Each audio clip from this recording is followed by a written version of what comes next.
Welcome to Creatives Grab Coffee, a podcast where we talk about the business of video production.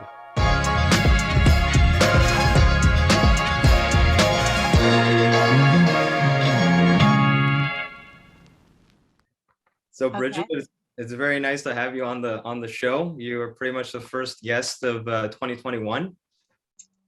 2021 or 2022?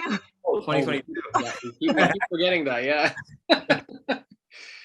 No matter how many times it happens, every year, it's like one of those things where like the first 2 weeks of January, it's still, you're in the previous year mode. And then all of a sudden it just kind of clicks in right after. Yeah. No kidding. Yeah, it's 2022, whether we like it or not. Yeah. Yeah. I don't know where 2021 went. It went by so quick. Did it feel like it kind of just went by the wayside for you? Like in terms of like, did you manage to like keep yourself busy where, you know, it kind of like moved right through it? Or was it something kind of like a little bit different of an experience?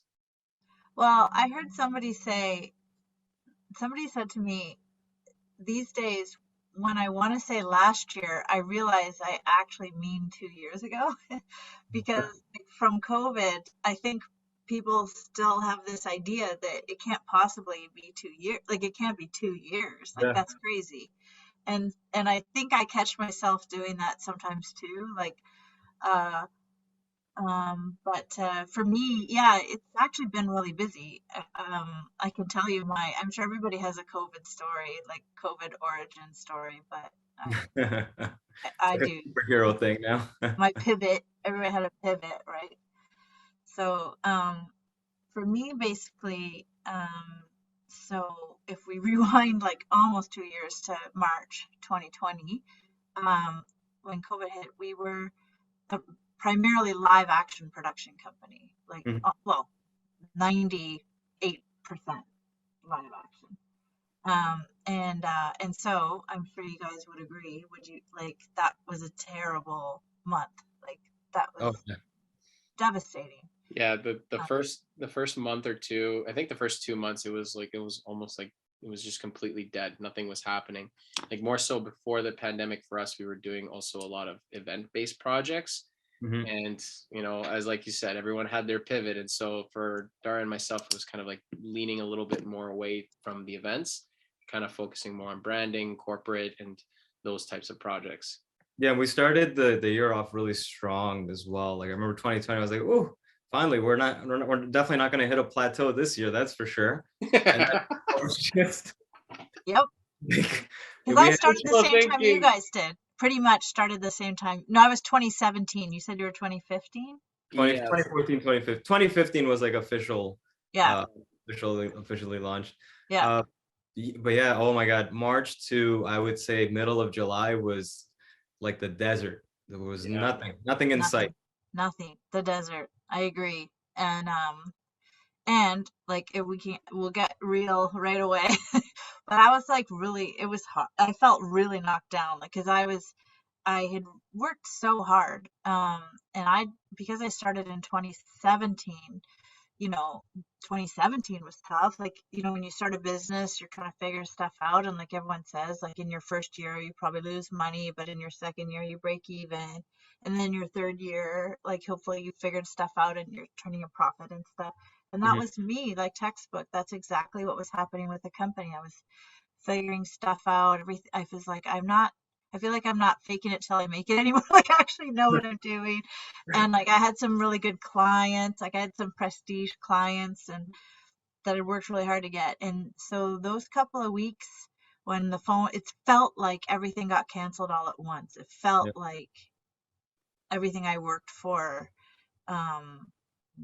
like was falling through my fingers. Like it felt very dramatic. Cause also like I have kids, so like my kids are home from school and my sister has her own business and she had a gym.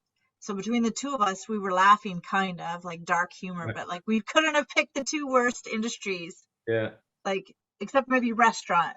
Those are like the two hardest hit industries, events and you know, gyms. And so anyways, so then like I thought, well, okay, enough with the pity party. Like after a little while, I was like, I'm gonna have to pivot. Like have to pivot. Like, what's your pivot? Everyone kept saying that. And so I was thinking, okay, well, I've done mostly live action, but I have done some animation.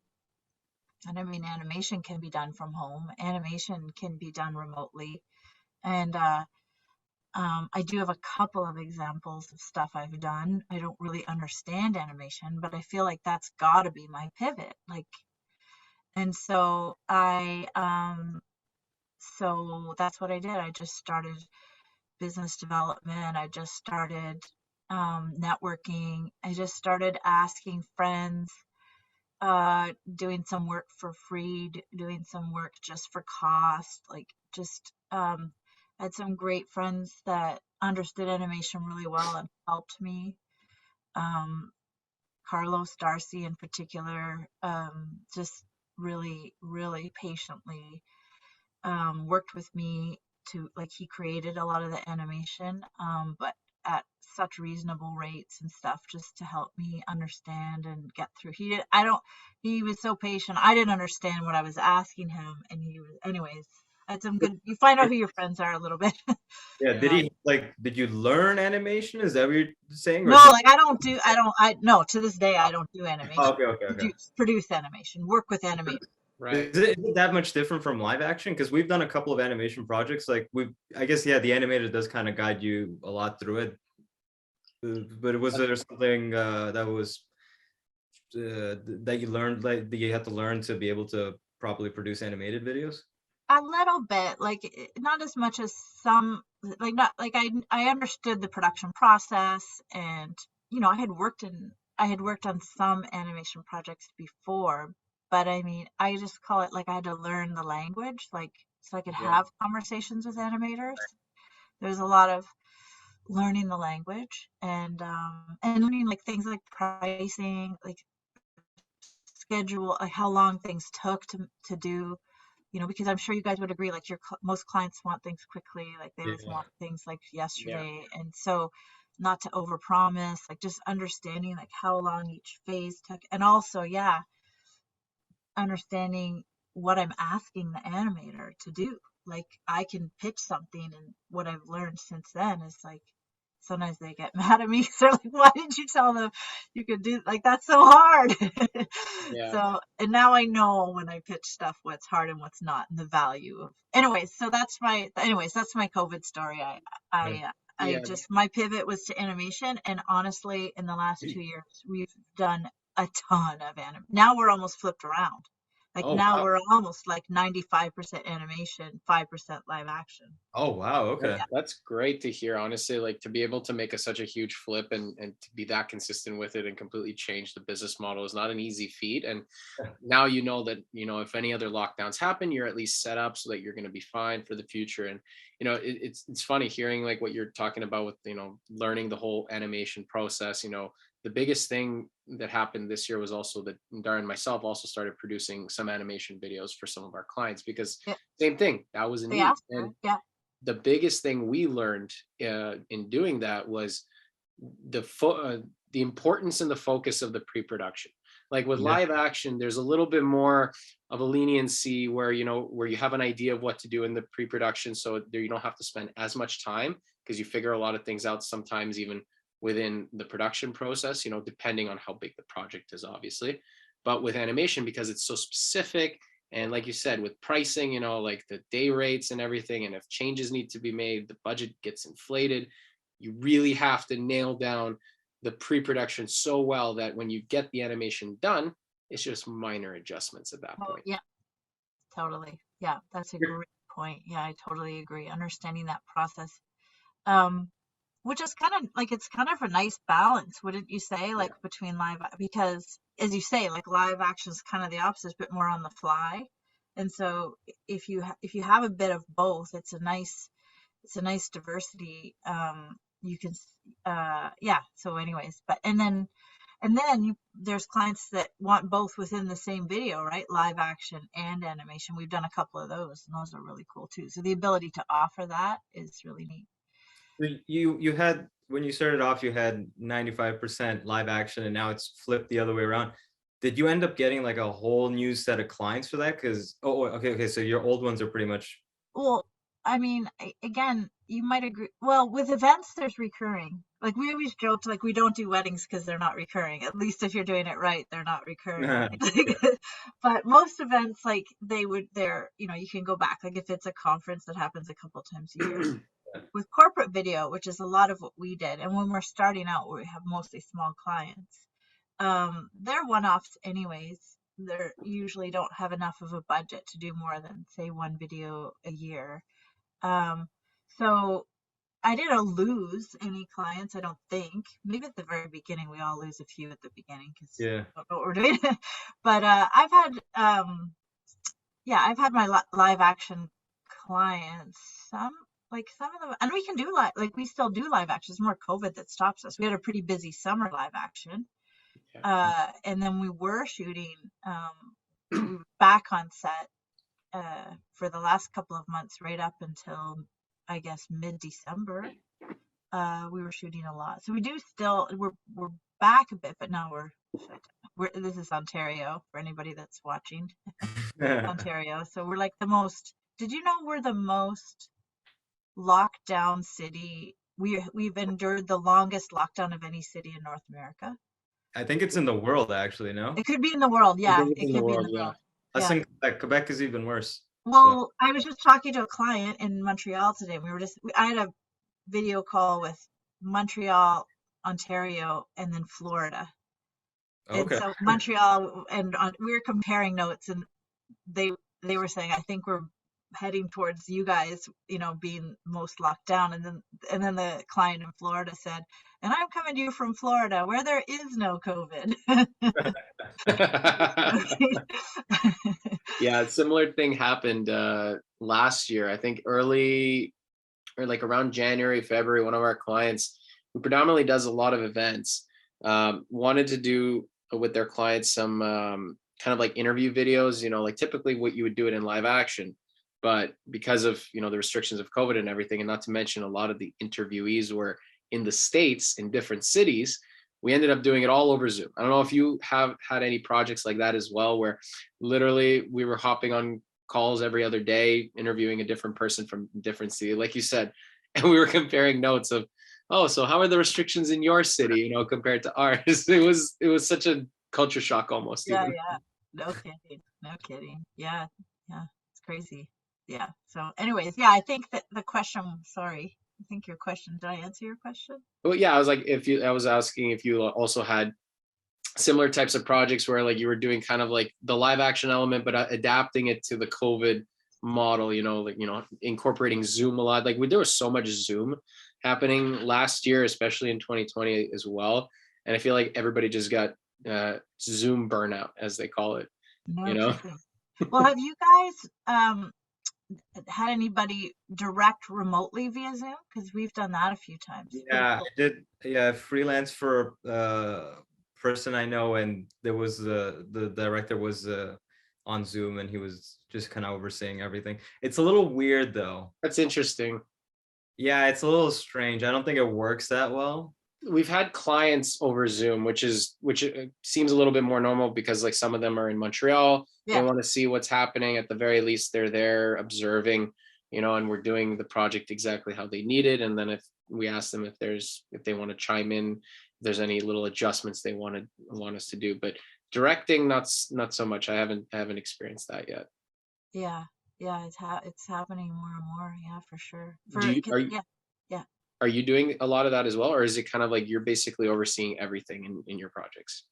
No, I mean, the small silver lining, I don't know if you can even call it a silver lining, but like people can't cross the border into Canada, right? So where they normally, a big company might have flown somebody in to shoot, they literally can't. So they will hire us as a proxy to film.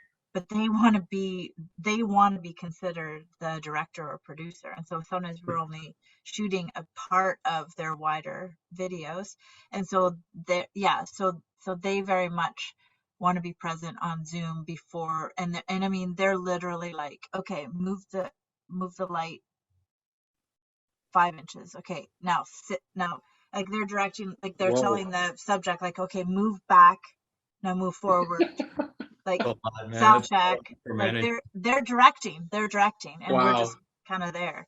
We had Uh, several projects where it was companies from video production companies from the States that hired us to shoot for them here. yeah, I like, but for us, we kind of just showed them like, okay, this is the final framing we're gonna do. They're like, okay, yeah, go ahead, shoot it, and then let us know, and then they would just monitor it like that. yeah, we had a South African company that was like that. They're like, it's great, and I was almost like, are you sure? Like, don't you want more feedback? But they're like, it's fine.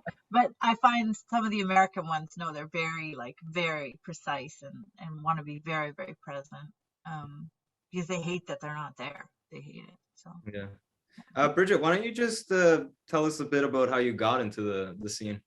sure, yeah.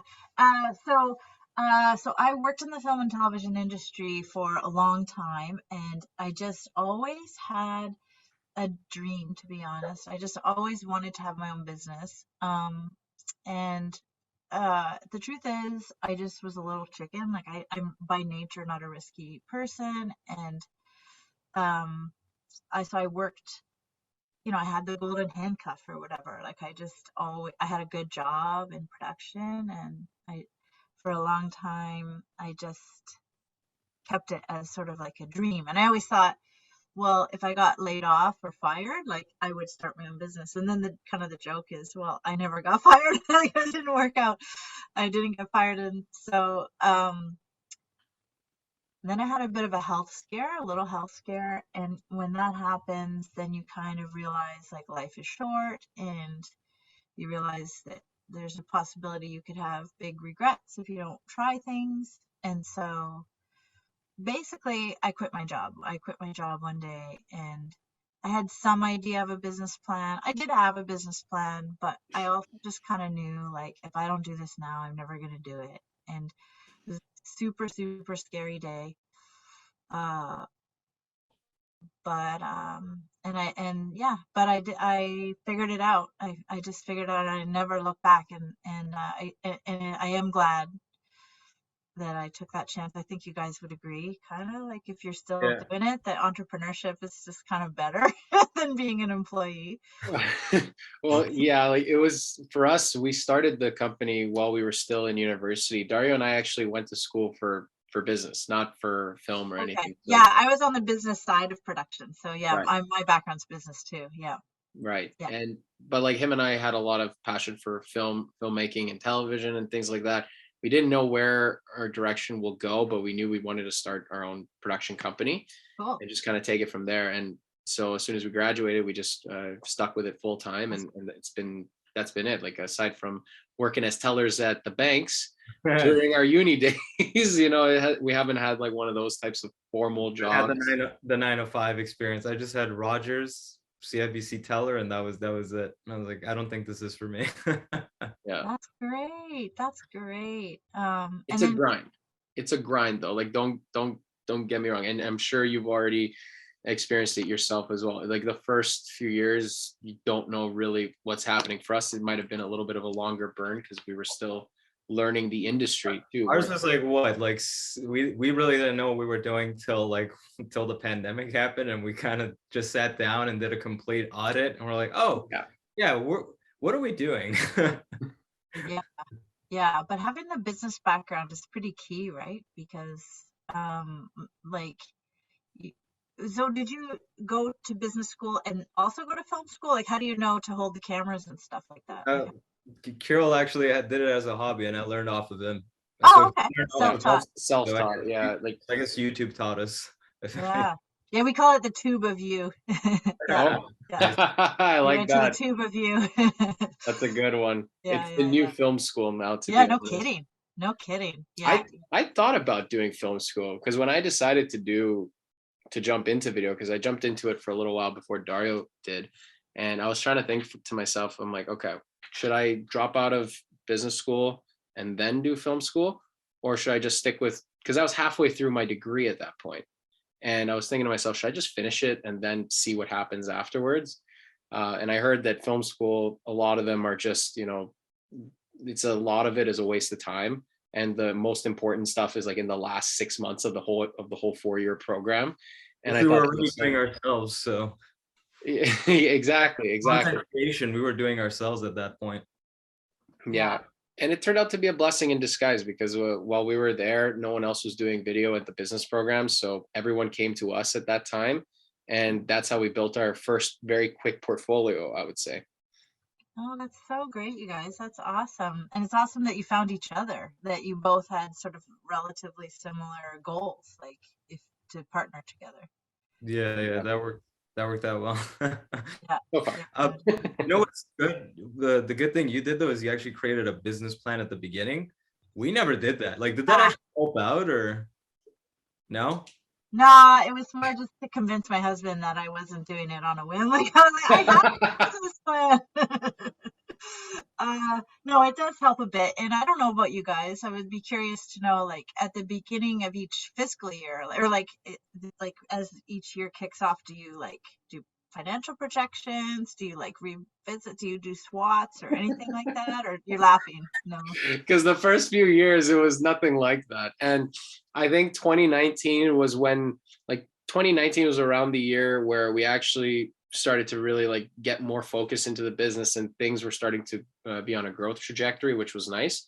And we were still kind of learning it. Like the first 4 years of the business was us learning the industry more so rather Yeah. than the The business. skills, like finessing the video filmmaking skills. That's what we were really doing. Yeah, operations. Yeah. Exactly. And like Dario mentioned, as soon as the pandemic hit, that was like a complete slap in the face to us to wake up and figure out, okay, what are we doing? What's working in the business? What isn't working? And the first thing we did to kind of get ourselves out of the rut of not working for a few months was this show, because it gave us a little bit of a consistency every week, and then slowly work started to kind of pour back in. Yeah. Yeah. Oh, that's cool. So, but do you do like your projections for the year? Like Yeah, it's so hard. Now we do. You do? so in 2021, I finally got my accounting skills in order, and I started going like, okay, Kyrill, like these are our projections for the month. This is what we need to get in, and then Yeah. as more and more projects came in, we were able to do like statistics from that too. So Yeah. Just like a now- cost breakdown of basic, like, oh, I make money on voiceover. I don't make money on whatever. yeah, it became very, very technical. So we actually just finished like all of our accounting numbers for 2021 are done. Like we could go file our taxes tomorrow morning. So we actually, like earlier this week, we kind of sat down and went like, okay, this is what we did last year. This is what we need to do this year. This is the increase we're going to do. Based on the projects that are coming in right now, we're pretty much on a good track. So yeah, we're on the financial side, we're definitely like doing properly this year. On the others, all the other stuff like the marketing and everything, we have planned it out. Now we just have to execute it, and we're slowly doing that now. So Oh, that's good.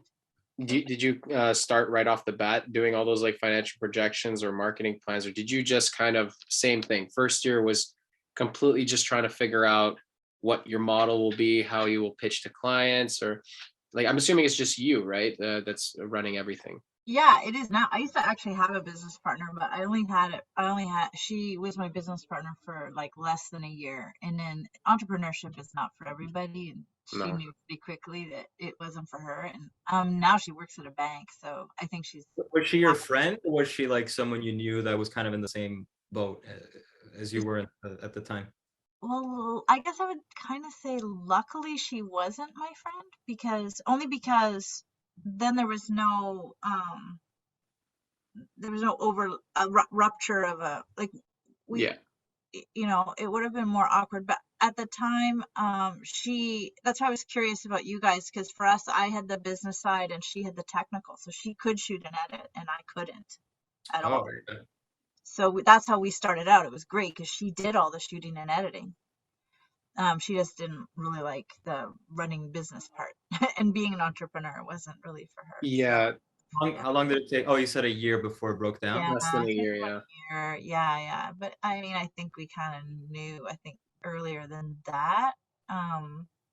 It just yeah. So did we have a business plan? Yeah, we had a business plan, but life happens, shit happens. Like you gotta like the business plan only doesn't take the great idea, I think, of video, like of making short form video for businesses. I mean, that's like, what do you call that? Like your value proposition kind of thing. That's important to have. But business plan, I mean, if you have major investors, I guess you really need one, but I mean, it has limited The value. Mostly for yourself, if anything. Yeah, yeah. yeah, yeah, See, totally. am I doing everything right? And I guess, yeah, for our business, it might be slightly different than if, you know, you got a like, guess it would be similar to other businesses, but it's slightly different because we're more so showcasing like our talent and expertise in a way. Yeah, yeah, yeah. The product always changes. Our product depends on the client we have, right? Exactly.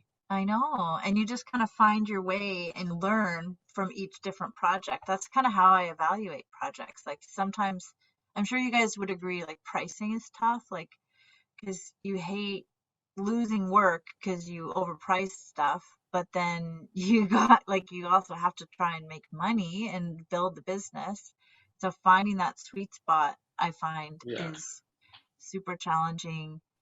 um, but how I evaluate a project or not is partly if it's profitable, but partly like based on portfolio and the Yeah. ability to learn something new. And do I get to try a new type of animation here? Like, so those are all, and then as I do that stuff and learn that stuff, then, that's molding the business plan in real time kind of thing. Oh yeah, Mhm. the business plan evolves constantly. Like anyone who thinks that they make a business plan at the beginning and that determines the next 10 years, it's not true. And it's just meant to help you kind of get started, to give you a nice structure baseline, Yeah, like, or foundation, right? yeah, And then it'll change over time. One thing you mentioned also is that, like when you're working with clients, like you're also doing a lot of like customized type projects based on their needs. Did you ever try to go the approach of like productizing the videos, and kind of like making a standard? Because a lot of video production companies try that, where, for example, they say, okay, in this package, this is what you get, this package, this is what you get, and this is what you get. I feel like everyone's tried that at one point, and rarely it works. Have you tried something like that as well? yeah, you're right. That's exactly it. I got on the bandwagon because I think it started with just, I don't know. Did you ever listen to the podcast called How I Built This? I don't know if you, No. anyway, No, but I will check it out. it's great. It's fantastic. So the guy from Shopify was on it, and it just um, gave me the idea that I have to have something that people can put in a shopping basket, like that somebody Oh, can buy from my website. Like I don't know why, but I just had this idea. There has to be something somebody can just buy, like, and put in a shopping basket and check out. And so I had all these ideas like that. Like, could I do a standard video or something like that you just customize a tiny bit? And I even set up a website that, like, based on this principle, like where you could purchase one or two. Luckily, it wasn't my main website, and now that website is gone. I don't know even if but it no longer exists. But yeah, so I tried it, and yeah, it didn't work. It doesn't. it I don't didn't. know how you. I think you have to be really big, like Yeah. really big before you can start doing templates and stuff. Yeah, So we if for us the same thing. It didn't leave like our Google Word yeah, document. yeah, yeah. Brainstorm thing, yeah. Yeah, we were brainstorming and we're like, okay, so like the only companies we've seen that do that are wedding companies that Yeah. are video based. It's only the wedding video companies that are able to pull that off, and you'll see like they'll have their bronze, silver, and gold package. So we were trying to get cute at the time. We're like, we'll have like the Martin Scorsese package. And then as we were trying to break down the numbers, we're like, but wait, what if they want to do this with that? And it's like, but if we add So that one, if and they don't need it, then that doesn't make sense. Like we were trying to make it work, but it wouldn't work. And then Wouldn't work. later on, like we were trying to bring on a salesperson to our company, and he was telling us the same thing. He's like, yeah, create these packages, blah blah blah blah. And then we're like, we're trying to do it again. We're like, it's not working. Like it just doesn't doesn't make make sense. It didn't make at all any sense. Like the way he was explaining it, we could tell it made sense in his head. He's like, how much do you charge for a shooter to come out? How much do you charge to edit a video? And that's your package right there. I'm like, but there's so many other variables that still go into it. It's not that black and white, right? Yeah. I talked to a business guy, really smart guy, and I explained that concept to him, and he said, "You're in a very high touch business." That's what he called it. High touch. High touch business, and what he meant was, Interesting. you got to touch, like you have to touch it. Somebody has to touch it a lot, like not physically touch it, but Right. put eyes on it, Yeah. adjust it, customize it. And I like that word. Like we're just in a high touch business. Like and that's otherwise, what are those like? People can buy cheap videos from overseas, from Fiverr or whatever. And I don't think we want to compete with that. No. We can't compete with that. So I think we have to just stay high touch and just move up with clients that can afford to pay for high touch. Yeah. I think there's some companies that are able to figure it out. I think companies that do social media for like restaurants or whatever, like they have like a very packaged system. And I think that makes sense though. I think it only works because they might have like salaried staff, and it's like we got to keep them busy anyways. So just have them go out for like 2 hours, shoot that stuff, and then this guy's gonna edit it anyways. So it makes it's also sense the like niche, Dario. It's also the niche, right? Like the biggest thing that I learned is, like you said, there's the niche of weddings where that works for, right? Productizing packages. The reason it probably also works with restaurants is because what does every restaurant or food company need? Product photos of all of their food, all of that, menu items, a little short, like maybe snippet, to showcase where they are. That one's a little bit more possible to productize, but you can't do it with corporate videos. You can't do it with music videos. You can't do it with events. It doesn't work. No, I don't think so. We haven't figured it out yet anyway. We're still working on it. Yeah, would be nice. How did you come up with the name of the company? Oh my goodness. So, okay, all that happened was, my accountant was in line at City Hall, and he called me because he was about to incorporate my company, and it was a numbered company. And he called me and he said, "Are you sure you don't want an actual name as opposed to a numbered company?"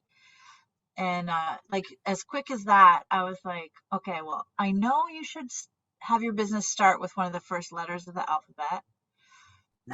Like AAA plumbing or whatever, like that. I also knew for SEO that you should have what you do in the name of the company so that your domain name is what you do, because apparently for search that's good. It used to be it's not the case anymore? It's not, no, like Google always changes their requirements. So from what I've read back in like earlier 2021, like it's no longer a big thing. Because we do have people approaching us emailing, "Hey, we have Toronto video productions available." Right. I get that all the time. But I didn't want to be like Media Co or something like that. Like I wanted to say specifically what we do, which is video production. So that was my second thought bubble, I guess. And then the third thing was I wanted my name in it, but I didn't want my name to be the name of the company, because if I ever sell it or if somebody takes over, I didn't want them to be like, "Wow, Brigitte's video company." Like, so I thought B. And then afterwards, everybody's like, "Oh," because they connect like Busy Bee and like pollinating ideas and stuff, hive mind and all this stuff. Like I didn't think any of that. I was just literally, I think I had like 5 minutes. I was like, "I'll call you right back. I just need to think." And then I thought of those things like B, and spell it BEE instead of the letter B. Video production. He's like, "Good, done." So that's not very sexy way, but that's how I came up with it. I thought it was like maybe that was like your nickname or something. Right. Well, now people call me B all the time. Like people will, and I don't correct them, but that's not my nickname. But you've donned it as part of the brand, basically. Yeah, I guess I'm the brand now. Yeah. Yeah, with us, we had a tough time coming up with the name. I remember we made a list of like, it must have been at least 100 names over the course of like 2 weeks. No, but actually the first name we came up with ended up being the name of the company. Yeah. Kyrill wanted more options. I was like, I like Labs Productions. Let's stick with Labs Productions. He's like, no, we got to come up with something better, something different. I liked it. I really liked it, but I didn't like the idea that it was literally the first idea that popped into Right. our heads. I wanted to do the Couldn't be due harder diligence than- of yeah. trying to find other names, which we did, but none of them had like a good kind of lasting impact, you know, in terms of like how it sounded and how memorable it was. And we've always asked like a lot of our clients over the years, you know, about the name, and a lot of them really like the idea of it. So we thought, you know what, like let's stick with it. Like over the years, we've thought about changing it many times, but you know, we've just kind of grown into it even more now, and that's us. You know, we're Labs. It's a great name. Yeah. We had a hard time whenever people asked us what it meant, what it meant, what it like stood for. We're like, oh boy, here we go. We got to pull a rabbit out of our yeah. hat. No, It just sounded cool. that's it. That's like the story. Yeah, it's like the part about the letter in the alphabet is again advice that I got from somebody else, my old boss. He said, like, if you're going to a conference and somebody's setting up meetings, they're gonna go through the list of delegates and they're gonna get to about like K, and then they're gonna give up. Like they're just gonna set up meetings with the people in the top little bit of the company, JKL. I'll say L. But, We were like just at the cutoff. Just at the cutoff. and he said that, and I was like, I think I've done that. I think it's true. I think I've gotten a giant list of companies and just gotten bored after about half, and just not reached out. Or like, say you're doing research and you're just trying to find a video production company, like you just might make them. So anyway, so that's why I just thought, well, I'll make B second. I'm always so curious to see what people search to find our companies, because I've started asking our leads at the end of the call. Like at the end of the first call, I always ask them like, oh, okay, so which search terms did you search on Google to be able to find us? And some of the ones I hear just make me go like, how did you even come up with that one? Like, Really? yeah, like, half the time I'm like, no, that's like so like, it's like yes, but like not really. Like, you know, no one's really searching for that, but I guess people are. It's so tricky. So tricky. What's Toronto the weirdest- Videographer Company. No, Yes. Something like it'll that. be something like production media or like Right. or something really, really strange where like, and you know, when you go on your Google AdWords profile and everything, you're setting up the keywords, like those keywords get like no hits ever. Yeah. And yet somehow like those are the ones that are being searched. Yeah. I know it's true, but you do want to get found. I mean, that's a nice way to get found. So, like, that's You the. focus on SEO at all? I do because of that. Because, well, again, we all know, like, if you're an entrepreneur, like, you gotta hustle, you gotta network, you gotta do all that stuff. But imagine if you didn't have to do that. Imagine if all it took was somebody reaching out to you and giving, like, that'd be great.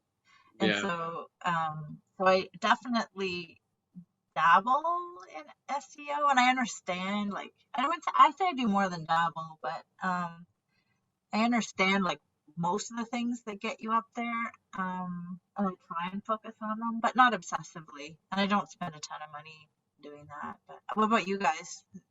We focus. We like we started learning about it in 2021, and that's when we started to like focus on it. Yeah. We spent, I would say, like a bit of time just to understand it. I think we like 2-3 months just to understand and implement some of the techniques. And so I'd say like from March to June, we kind of worked on it a bit, and then we got busy with work. But like later on, like in September, we started to notice like, oh, the stuff we did back then is paying off now. Yeah. We were getting leads from places that we never would have expected. Yeah. People with like good budgets to like reach out for projects, and we were like, oh, okay, so this is going to keep us busy for the next few weeks now. This is good. Yes. Yeah. So that's kind of like we learned the importance of it, and how whatever you're doing now is not going to pay off right away. It's going to pay off at least 6 months from now. So that's always the silver lining, and that's why we're jumping back into doing more of our own content. Like we also do our own vlog videos as well, that are helping with that too. Good stuff. Yeah, that's great. Yeah, it does. It really helps.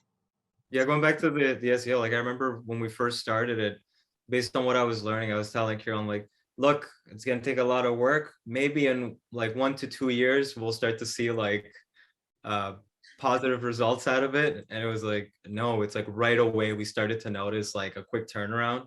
Because up until that point, like we did like next to no SEO work. And then out Yeah, of started doing a little bit and already like we're like, oh, okay. Wow, yeah, we did this like 5 years ago. yeah, We could be yeah. chilling right now. Yeah, like I admit that when I started my business, I did not know the word SEO. Like I think I even remember the day somebody said that word. Do you ever get into these meetings and somebody says a word and you like act like you know what they're talking You about? gotta Google Yeah, that. totally, right? Yeah, we know what SEO is. Yeah, why don't you just spell it out again? Just I Yeah, I forgot. just want to make sure you know. right. So I think I remember being in one of those meetings that are like SEO, SEO, SEO, and afterwards I kind of looked it up, search engine optim, and then like from that, like that's how little I. But then, and I'm sure you went down the path of like talking to SEO companies, and that can be a shady business too. Like Yeah, no, we didn't go to any of those SEO you companies. didn't, eh? They Yeah, reached out, but we said no. yeah, Yeah. Initially, you know what it was? Initially, we were gonna team up with, we were gonna approach one of these companies and just say like, hey, we'll give you video services, you give us SEO services. We had a meeting with them, and then I remember this was like the day after I just like did like a little, I peeked into like what SEO was all about.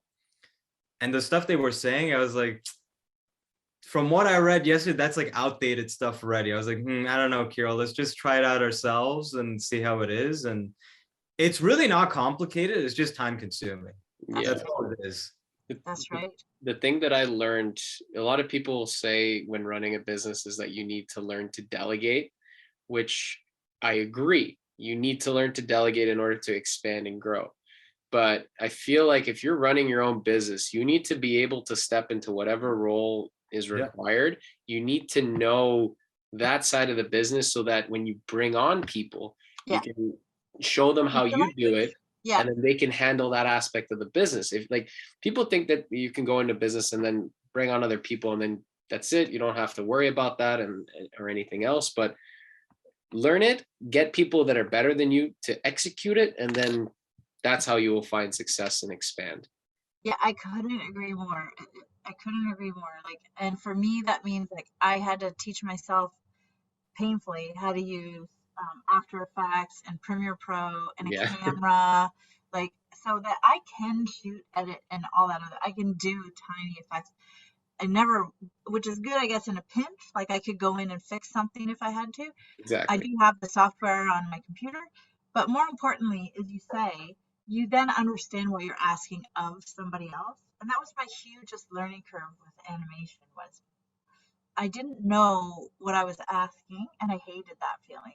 And I so now I feel comfortable. So yeah, so on the fly when you're talking to a client, like in your head you can think like, okay, that's not too hard. That'll take about a week or whatever, you know. And yeah, I totally agree. You have to understand. And SEO, I think, is the same. Although I've n- I have to pay other people because there's also a point when I think you look at your own strengths and weaknesses Yeah. and decide like I'm just not. I want to write blogs, but I don't have time to write blogs, and I don't. I'm not going to maintain my website. I don't. I just. I want to, and I think I know how, but you know, there's just certain things, certain blocks that you just know you won't do, even though you Yeah. can. You know, like The one thing I'm noticing is that like a lot of people who are running things on their own, uh what I hear a lot of is how it's overwhelming to be able to do a lot of those things, which I do understand completely. And that's why it's like you said, you understand SEO a little bit, but it's you have so many other things to deal with. It's hard to kind of do that. Whereas Dario and I, luckily, because there's two of us, we're able to kind of yeah, divvy up a little bit of the work sometimes to kind of yeah, relieve some of that like pressure to learn all those things, and then we can kind of do double the research. But um like as being on your own, like what is like probably like one of the biggest challenges you found over the last few years, like something that just sticks out in your mind that you still are trying to kind of figure out or have figured out luckily already? It's a great question, and because I had a business partner, I've seen both sides of things, and I think that, well,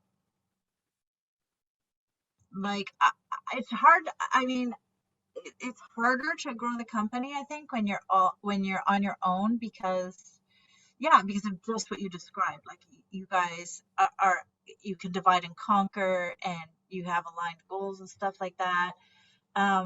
The thing I miss is like having somebody to high five, like, or just, and I'm a middle child. Like I'm an extrovert. I'm like, COVID's kind of hard for me because I like being around people, and I'm literally like a hugger and a toucher, and like, so like I miss, like, if something goes well, or like I land a big client, I'm like, oh, my dog's here. Like, I don't know. Like, I just, Like, yeah, I know. Got My sister's an entrepreneur, so I check in with her, but she doesn't. We're in completely different businesses. So what I've done to address that is, that's why I have my own office, because my office is in, I have an office, but my next door neighbor is another producer, and there's another producer right next door to that too, and then another person that is in digital marketing. So those are sort of like my colleagues and people that I can high Nice. five, and like sometimes we go to conferences together and stuff like that. Somebody to talk to. So honestly, as flaky as that sounds, like that's what I that's what I miss.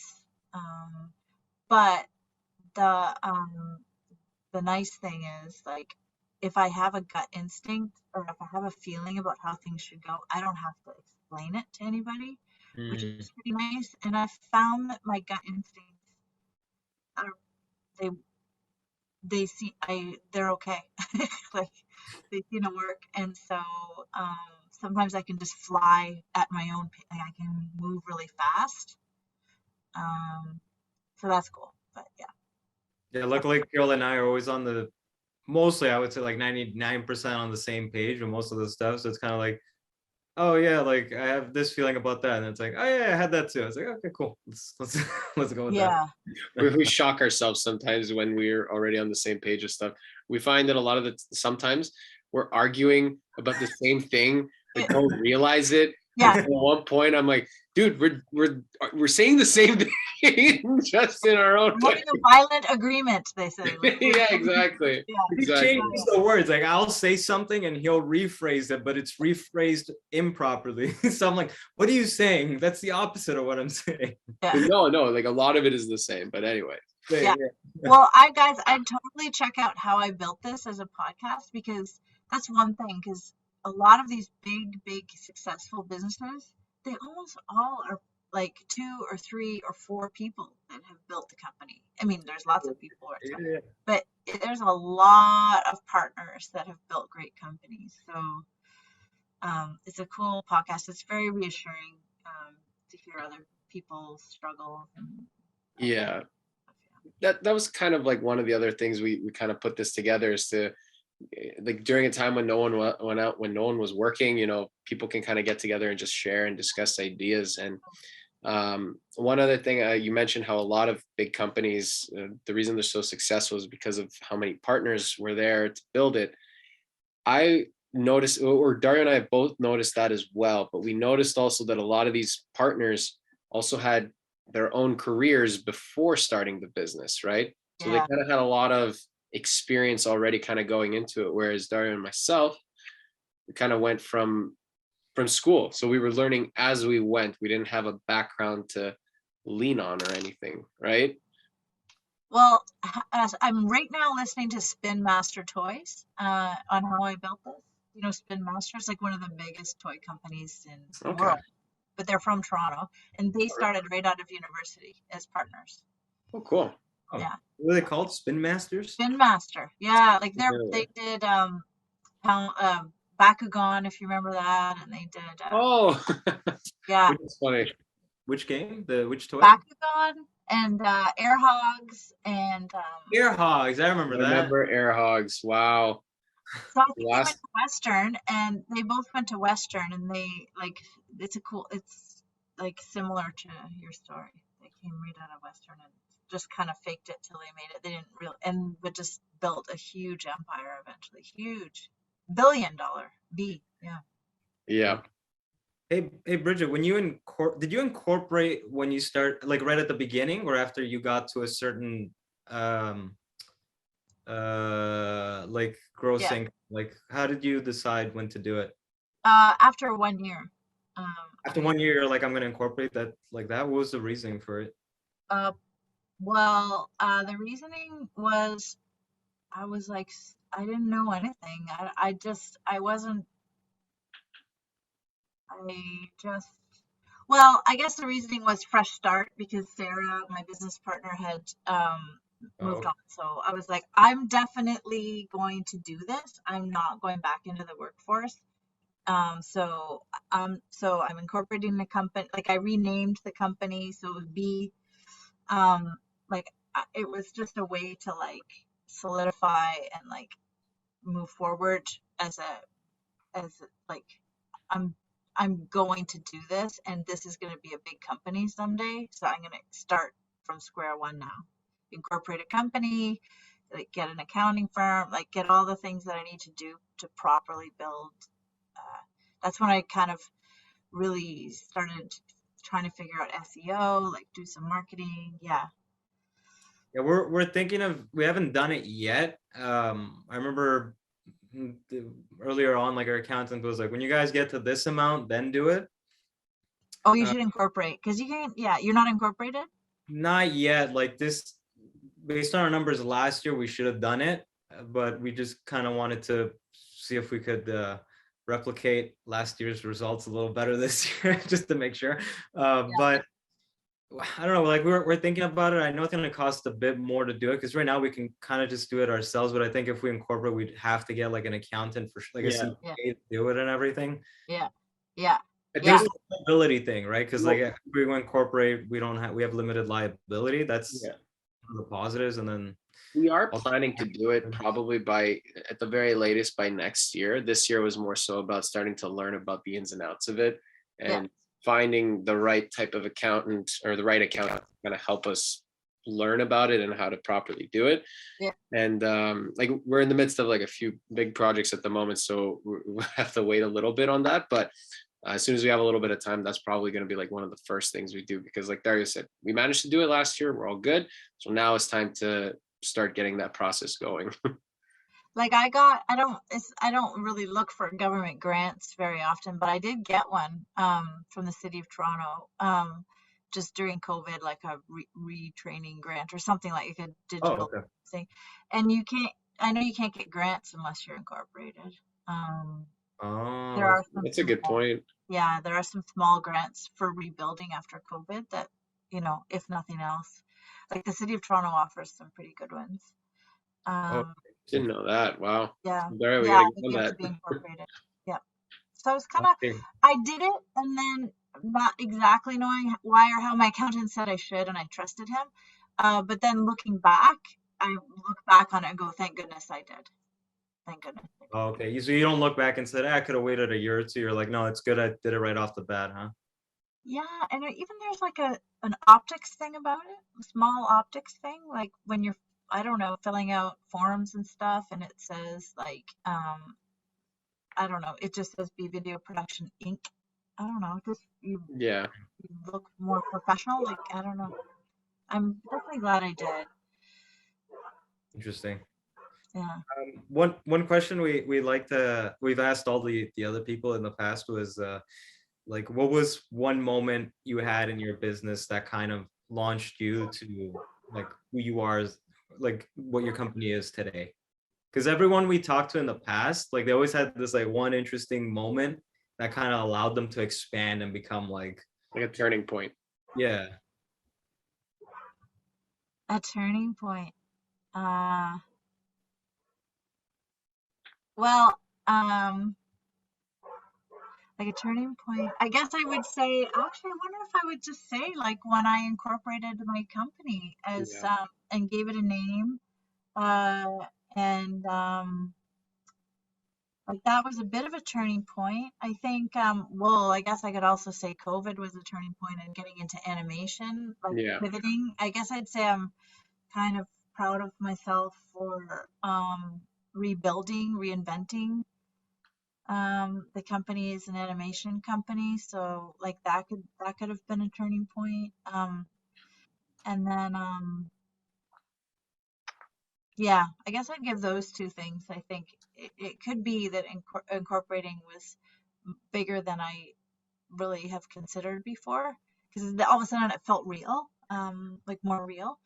And yeah, a turning point for sure would be um, when I delivered my first animated series of projects that was fully animated and that I had actually, yeah, for a client, I think for a paid client, I think that was pretty exciting. Yeah. The first bit of money that you make doing this is crazy, because I remember when I first decided to jump into video, I was ready to accept the fact that I wasn't going to make money for a few years. Yeah. That's what I thought, at least. And then to my surprise, things just kind of started rolling. And then before I knew it, I was making a couple $100 off of videos. Like I even started small, like $150 for every Right. video I made.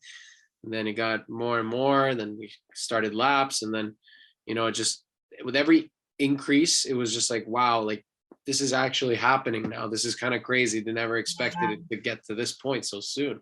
Yeah, yeah. Actually, you must remember your first customer. Do you remember your first customer that you did a video for? Yeah.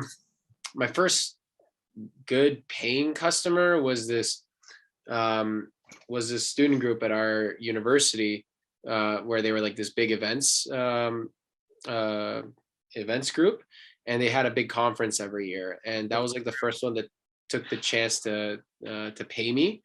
TRMC, Mm, Dario. TRMC. Yeah, and so that was like the first one where I was like, wow, I'm actually gonna get paid this much. Whoa, really? And like at that point, I had a few videos under my belt. I didn't have that many, and like halfway throughout that year, that's when Dario jumped on board, and we started collaborating and working together. And then more projects started rolling in, and it was just it was almost surreal, And then cool. because people think like people would always be saying, it's like, oh, you're never gonna make money doing video, like come on. And then it happened. Yeah, yeah, yeah, yeah, yeah. That's so cool. Yeah, same thing for me. I remember because networking, like when you first started networking, and you had to kind of say out loud, like, I'm a video producer and I have a video production company. Like the first couple of times you say it, it feels like, I don't know, for me, it was like, oh, I guess I am. But I remember my first customer because I said that in a networking group, and he goes, "Oh, I need a video." And I just remember him saying that. And I was like, "Well, okay." So I kind of put on my sales hat, and I my like all my little spiels that I had practiced about like how we could do this. And he's like, "Okay, let's make a video." And that was my first video, and it was thrilling and exciting. And actually, the video turned out pretty well. I was pretty proud of it. So yeah. Yeah. Do you ever Like, because you went from like a TV background, like, oh, but you were producing in TV, like, so you're already used to like the whole. I guess what I'm asking is like, was there a big difference going from doing TV work to doing corporate video work? Yeah, because well, the budgets, like Aside from like the budgets, but also I was not in production. I was on the business side, so I was like an analyst. Like I worked at Telefilm, if you know where that place is. I've heard of it, yeah. Yeah, Telefilm, and so I worked at a broadcaster. I worked at a financing firm that specialized in film and TV. So I was really like looking at budgets and things like that. But like, I never held a camera or anything. Or I was rarely on set. Yeah. So what was that like the first time you're like, okay, I got this guy as a client, now I actually have to deliver on it? Exactly. I know. Yeah. Yeah. Yeah. Google videographers. Yeah. Sarah at the time, like I had my business partner, so she could step in. Oh, right. Oh, yeah. Okay. yeah, that's why the big turning point when I incorporated was, can I do this on my own? Like that, I had to learn all that stuff that I had really not needed to learn before. Did That's you when I thought, yeah. did you have like a moment when your partner backed out where you're like, okay, I guess that's the end? Like, what made you go like, okay, nah, screw it, I'm trying, I'm gonna go ahead with it? Because I mean, if I had like no experience, and like luckily I had Kyrill to learn from, but if I didn't, that would have been like very like Oh, intense, right? yeah. Oh, yeah. Like what caused me to, I think, okay, so I think what it was is that we had a few projects still going. And so I just thought, well, I got to finish these projects. And then the phone rang and I would get more projects. And I was like, well, I guess I'm still doing this then. So I Uh, just had to figure it out. Yeah. I had to finish the projects that we had halfway through. And then actually, that is a turning point too. 'Cause I remember Wow. answering the phone one day with my head on my desk because I was like so down. Oof. I was like, I was like that, and I answered the phone like this, just telling you the truth, because I was like so thinking like, what am I doing? I don't know if I could do this by myself. And so I answered the phone like that, and it was So the hard. Toronto Star, and they wanted me to do a series of videos. And so with my head on my desk, I kind of lifted my head and said, okay, I could do that. so I ended up doing a bunch of videos for the Toronto Star, and then I guess I almost built the self-confidence because I had the work. Like the work proved to me that I could do it, you know. Mhm. So then I just stuck at it, and it does um yeah, it tests you as a human being sometimes when you're running things on your own, because the things you thought you couldn't do, you just do. And then I can actually see why like business owners could become like super egomaniacs. Because they have to do everything. So yeah, by the end of it, they're like, I can do anything. And then they Superheroes, and then basically. they when they become egomaniacs, then they start doing things that they really can't do, right? And they start thinking I Yeah. can do anything. And then so I kind of, because like your ego kind of gets attached to the ups and downs of your business, I find anyways. So like when things are going badly, you're like, oh, why did I even do this? And then when things are going well, you're like, I'm brilliant and Like an I'm internal battle sometimes, right? Like, yeah, especially when there's no work happening, you're just like, ugh, what next? Like, what's the next step? But then, like, COVID kind of forced Dario and I to figure out a way around that, where if there's like the in between time, there's always work for us now. Like we figured out a way like where, okay, we're not working on a project for a client, we work on a project for Laps. We treat almost like Laps as our own client even as well. which So helps with SEO, and like yeah. that's so smart. Like you're investing, yeah, absolutely, for sure. Yeah, Yeah. it's definitely changed because I remember at the beginning we did have that mentality of like, damn it, how can we get more work? And now it's like, okay, if we're not getting more work, we're doing something wrong on our end. That's like the mentality we have now. So Yeah. it's just like, okay, no work from clients, we got to do our own stuff. That'll help get more work from clients. That's Yeah. been a big shift in our Yeah. organization. It Oh, helps with the confidence as well to keep fresh as yeah, well. for sure. Yeah. Yeah. So So, with now 2022 kind of starting, Brigitte, what's like one thing maybe you'd say that you kind of want to do this coming year? Like what's like a personal goal or like a goal for the business more so that you have in mind that you want to do? okay, so there's two, because I do like thinking about my goals for 2022. So I've already thought this through. One is that I want to try and develop something for television. Like I want to see if I Nice. can, yeah. And I actually have, and to your point, like I did create a sizzle for a kids show, so with a partner, not by myself. So I have that, but I want to try and get a few more things and see if I can develop that side. So that's one. And then I have like revenue goals that I just think if I hit certain revenue levels, um, I just have this idea that um, that's that's what success looks like. So I want to try and hit certain revenue goals this year. But those are the two big ones, and then how you work backwards from that is, like I really want to go to a few more conferences. I know COVID is like crazy, but I really think, to your point, Kyrill, about momentum and like, like getting in rhythm. I feel like when you go to conferences, you get invigorated and you get Yeah. energized by being surrounded by people that are frankly like more successful, and done cool things. And I really try and go to at least one international conference a year. So I bought tickets to a conference in Miami in February, which I don't know. I've almost for sure come back with COVID, but I still want to go. Yeah.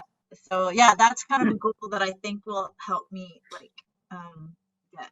That's a smaller thing that'll help me get to my bigger goal, is to go to a conference of what No, kind. that's great. Yeah, that's great. Like Dario and I have been hungry for conferences for a while. Right? The last in-person networking event we did was the day before the lockdown, which was crazy. There's like a photo of us together at that event. Remember, Dario? Which event with The AMA one. The AMA one. It was like at that gallery, that art gallery. Oh yeah. Oh wow. Yeah, that was literally See, I like shooting conferences. I don't like participating in conferences. So Yeah, you don't? no, I hate networking in a group. I like Yeah. like one-on-one stuff. Yeah. But Yeah. Girl's good at the group stuff, so I let him take over for that Oh stuff. yeah. yeah. But no, that's great to hear. Yeah, like for us also this year, there's a lot of our like smaller goals that we're kind of hitting, and one of the things that I know we want to also do is kind of at least dip our toes again in documentary work, because we did one short doc 4 years ago that has been like a good staple of our portfolio because of like the type of story that it was. And I have a huge passion for that, and I know I want to do something like that again, whatever it might be. Let's see what it's like when we get there. Because last year, Dario, right? Like you said, it was our technical year, figuring out the nitty gritty, the finances, the SEO, all that. This year is technical too, because It last is. year was figuring it out. This year is like really honing in on it. Because But like yeah, this year we got to get the creative a little bit more back in. so like our plan is like, yeah, obviously we have revenue goals like any other company. Then on the marketing side, we want to do like at least 20 to 30 of these podcast episodes. Try to network with as many people as possible. Yeah. Then we have like the vlog videos we're working on. We have a lot of those planned. And then yeah, for the creative stuff, we do want to create like another doc. That'd be really fun. And then we're also trying to create some spec spots, but those are so difficult to do. Oh, especially when other projects start rolling around, right? Yeah. Have you tried to do those? Well, what do you mean by spec spots? I think I know what you mean, but do you? We like the way we were thinking of doing it is like maybe we could choose like stuff like, okay, there's like Valentine's Day coming up in February, right? Why don't we try to create like a fake company and then do a commercial for that company, right? Oh, I see. On spec. Yeah, it'll be like a fun thing for us. Yes. But also something creative, and then something we could also showcase to like other clients down the line, right? Got it. Yeah. So, yeah, I mean, yeah, those are always like fall down in priority, right? But yeah, those are really, really fun to do. And, usually I try and that's when I would rather take like, a charity. Like I've done a lot of charities. So like, yes, they'll pay me, but, the win-win there is they'll pay me just a little bit, so I get paid to learn. So I will do a project for a charity, but on the condition that I get to do something really cool and that's outside of my box. Oh, okay. Yeah. Yeah. So to me, that's a total win-win, because the charity, like I could send you this, now I'm just bragging, but a beautiful, gorgeous video that we did for a charity called Stepstones. I mean, it's beautiful. Yeah, send it over. I will. And so for me, that we get to showcase our abilities, and they get a video, and that we got paid a little bit, and that's better than spec.